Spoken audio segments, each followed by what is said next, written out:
बोले श्री सदगुरुदेव भगवान की जय। गुरुदेव क्या कानों से हम सुनते हैं, इसी को श्रवण कहते हैं, श्रवण नहीं हो रहा, हमको ऐसा लग रहा है श्रवण में कहीं ना कहीं कमी है कुछ। ये सही हो जाए तो हम आगे बढ़ सकते हैं।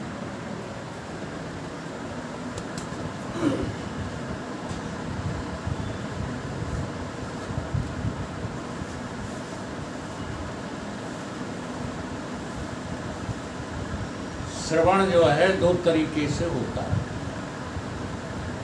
एक श्रवण वो होता है जो कान के द्वारा होता है, और कान के द्वारा श्रवण करने वाले तो पशु पक्षी भी हैं। जैसे कोई पशु आपके खेत में चारा चर रहा है और आप दूर से ही मेड़ पे खड़े होकर के उसको ललकारते हैं, जिन शब्दों में भी ललकार, गैया ऐसे करके ललकार देना, तो वो सुन लेता है और उस सुनने से भयभीत हो जाता है और खेत को छोड़ करके भागने भी लगता है। तो वो भी सुन रहा है कि हाँ। और मनुष्य भी सुनता, मनुष्य भी उसी तरह सुनता है जैसे पशु सुनते हैं। इसलिए जो सूत्र दिया गया, आहार,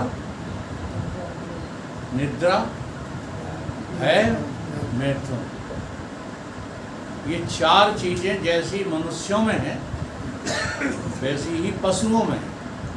जरा आहार शब्द को विचार करो। आहार किसको कहते हैं? जो ग्रहण किया जाता है। हाँ, अब ग्रहण क्या किया जाता है? ग्रहण क्या किया जाता है? बोलो। अन्न जल हो गया। नहीं, रूप है, ग्रहण किया जाता है शब्द, स्पर्श, रूप, रस, गंध। ये 5 ज्ञानेंद्रियों के द्वारा पंच विषय ग्रहण किए जाते हैं। इसी का नाम है आहार। इसको क्या कहते हैं? आहार। आहार, ठीक। और जैसा आहार ऐसा ही व्यवहार होता है। तुम आहार कैसा लेते हो? अर्थात अगर आप पशुओं की तरह ही अपने नेत्र से देखते हो तो तुम्हारा व्यवहार भी कैसा होगा? पशुवत होगा। पशुओं की तरह ही सुनते हो तो तुम्हारा व्यवहार भी पशुवत होगा, ठीक है। ऐसे ही 5 ज्ञानेंद्रियों और विषयों में बात को घटा लेना। लेकिन तुम मनुष्य इसलिए नहीं हो कि तुम केवल पशुओं की तरह आहार लो। केवल पशुओं की तरह यदि आहार लेते हैं, पशुओं की तरह ही आप श्रवण करते हैं, तो आप श्रवण करता कभी हो ही नहीं सकते। दूसरा श्रवण क्या है? इसके लिए कान तो जो है परम आवश्यक हैं। अगर श्रोत इंद्रिय आपके पास नहीं होगी तो आप गुरु के वचनों को सुन कैसे पाएंगे? तो उन शब्दों को सुनने के लिए तो श्रवण आवश्यक है, लेकिन श्रवण के साथ साथ और क्या वस्तु जरूरी है? आपकी सुनने की सामर्थ्य। क्या आप सुनते क्या हो? जो शब्द आ रहा है उस शब्द को ज्यों का त्यों सुनना नहीं है। इसलिए शब्द के 2 अर्थ होते हैं। शब्द के 2 अर्थ होते हैं। एक अर्थ होता है, उसे कहते हैं शक्य अर्थ, यानी वाच्य अर्थ। जो वाणी बोलती है ना, उसको वाच्य अर्थ कहते हैं। तो अब उस शब्द के वाच्य अर्थ को ही यदि आपने श्रवण किया तो आप जो है श्रवण करता नहीं हो, आप मनुष्य नहीं हो। क्यों? क्योंकि ये तो पशु भी सुन लेते हैं, ऐसा तो पशु भी सुन लेते हैं। दूसरा होता है शब्द का अर्थ, वो होता है लक्ष्य अर्थ। ये संसार में भी बातें घटती हैं, आप वही सुन पाते हो जो आपका लक्ष्य है। आपका जो लक्ष्य नहीं है वो आप सुनते ही नहीं हैं। जी हाँ, जैसे जगदीश की दुकान पर ग्राहक खड़ा है और ग्राहक कह रहा है मुझे आपकी दुकान से बहुत मूल्यवान वस्तु चाहिए, तो ये क्या सुनेंगे? इनका लक्ष्य कहाँ है? इनका लक्ष्य जेवर पर है, सोने के जेवर पर। लेकिन विचार करो, क्या सबसे मूल्यवान सोना ही है? सोना से अधिक तो हीरा, मोती और भी वस्तुएं हैं कि नहीं? तो ये हुआ लक्ष्य अर्थ। मनुष्य का जहाँ लक्ष्य होता है वो उसी अर्थ में उस शब्द को सुनता है। अब शक्य अर्थ जो होता है उसके कई अर्थ होते हैं। वाच्य अर्थ भी, वाच्य अर्थ में भाव अर्थ भी होता है। जाकी रही भावना जैसी, ठीक, जिसके जैसी भावना है अब वो उसी भावना से जो है सुन लेता है, देख लेता है। नहीं देख सुन लेते हो। जाके रही भावना जैसी। अब जैसे कल संत आए तो अपनी अपनी जो है भावना के अनुसार ही लोग उनके विषय में निर्णय करेंगे, अपनी अपनी भावना अनुसार। वो वहाँ जो बैठ करके सुनाए हैं। अभी अभी जो है सुबह एक व्यक्ति मिला, उन्हें बहुत अच्छे संत आए थे, तो मैंने कहा सुनने गए? सुनने नहीं गए। तो तुमने अच्छा कैसे समझ लिया कि लोग कह रहे थे? अब लोग कह रहे थे वो तो सुना है तुमने, समझ में बात आ रही है? हाँ जी। तो शब्द के शक्य अर्थ को सुनना सुनना नहीं होता, शब्द के लक्ष्य अर्थ को सुनना सुनना होता है। इस पर से एक दृष्टांत है, सभी लोगों ने सुना है। एक बार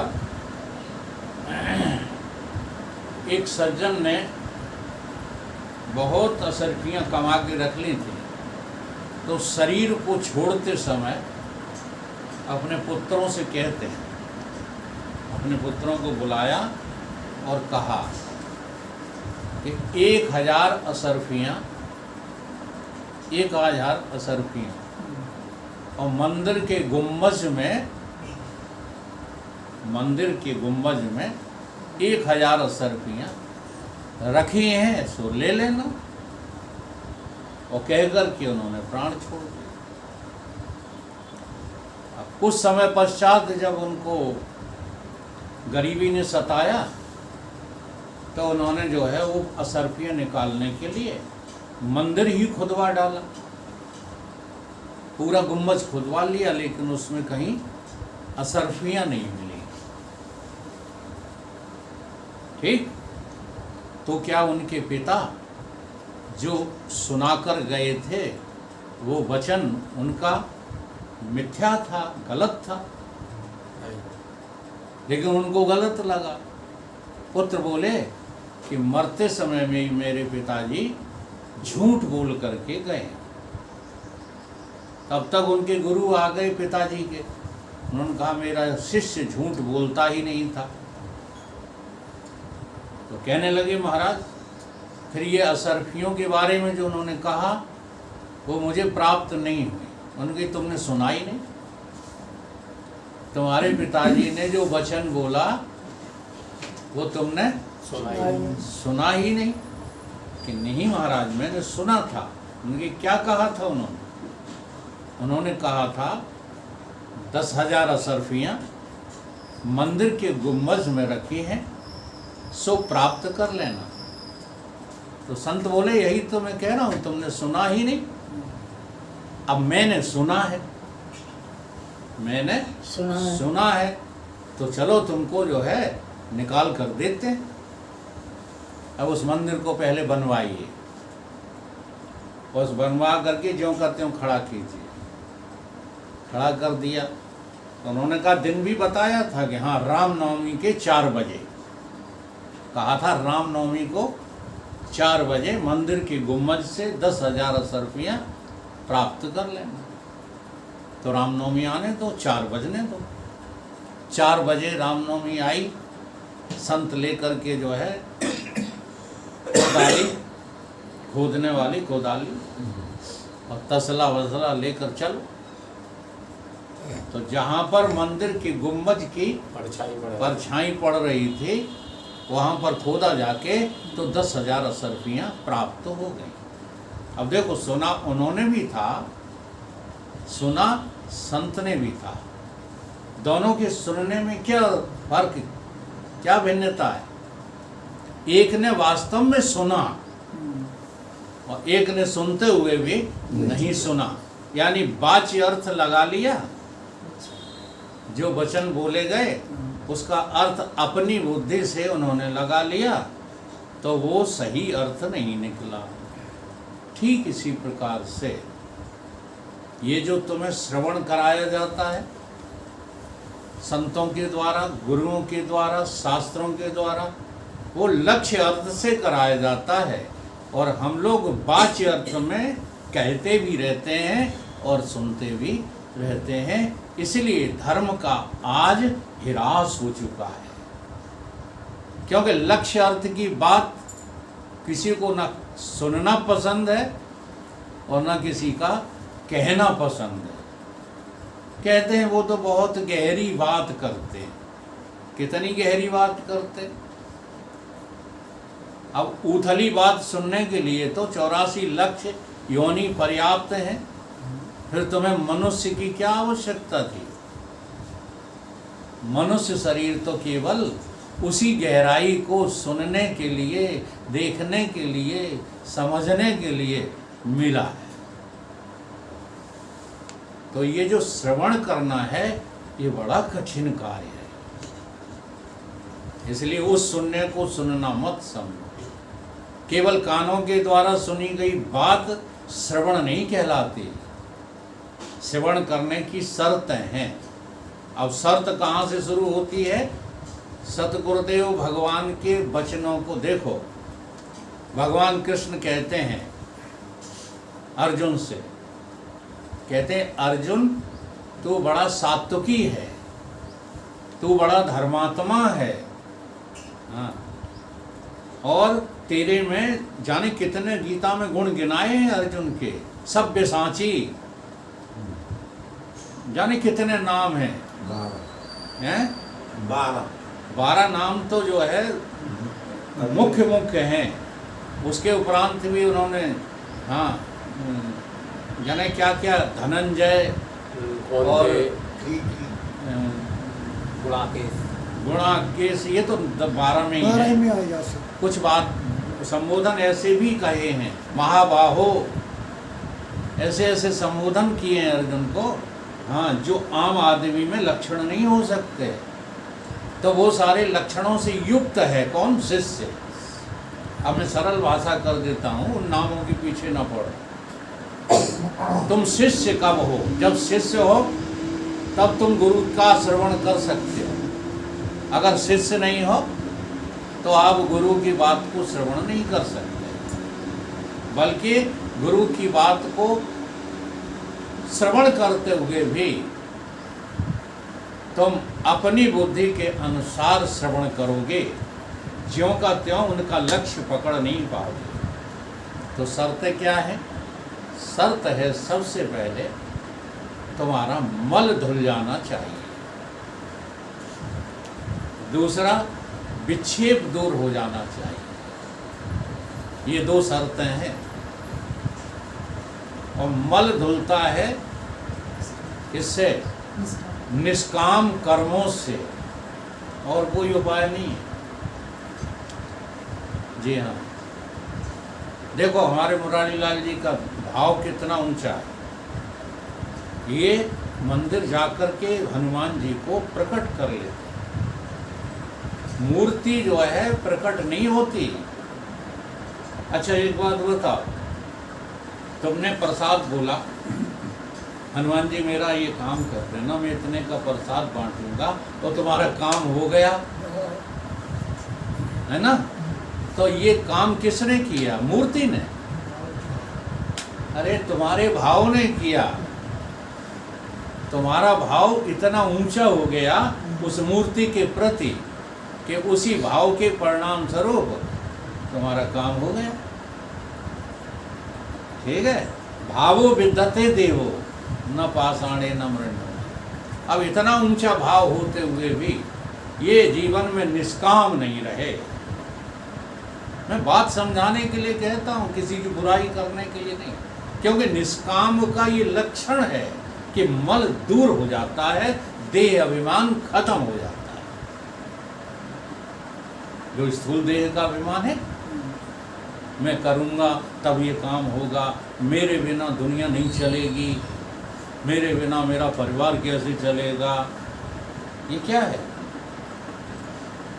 ये देह अभिमान है। इसको देह अभिमान स्वीकार करते हो? आज तक नहीं कर पाए तो मल कैसे दूर हो जाएगा? मल दूर करने के लिए आपको कृतित्व अभिमान त्यागना पड़ेगा। तो मल, और फिर दूसरा है विक्षेप। अब वो सूक्ष्म शरीर का है। तुम्हारा मन अधिकांश दौड़ता ही रहता है, कहाँ? संसार की तरफ। और उसकी पहचान बता दे। 5 मिनट के लिए हम लघु शंका को चले जाते हैं, यहाँ क्या करते हो? सही बात ना शुरू हो जाता, वही पहुंच जाता है। इसको कहते हैं विक्षेप। अब ये विक्षेप कब दूर होगा? जब तुम भगवान की भक्ति निष्काम भाव से करो, उपासना निष्काम भाव से करो।